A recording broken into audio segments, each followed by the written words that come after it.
नमस्कार, सलवानी की आवाज क्षेत्र की बात में आपका स्वागत है। मैं हूं आपके साथ अंकिता। चलिए बढ़ते हैं मुख्य खबर की ओर। इस वक्त की बड़ी खबर आपको बता दें, रायसेन में जमीनी विवाद में जमकर चले लाठी डंडे और तलवारें, मारपीट के वीडियो सोशल मीडिया पर हुए वायरल।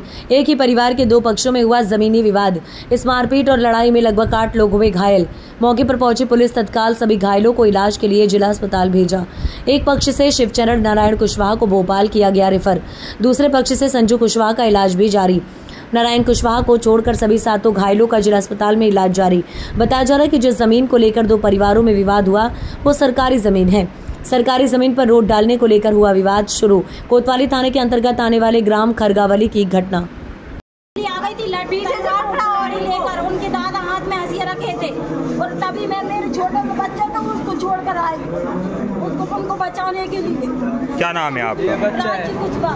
वो भी बच्चा तो जो उसका बचाने, इस बच्चे को बचाया और इसको मुश्किल से संभाला, नहीं तो वो तो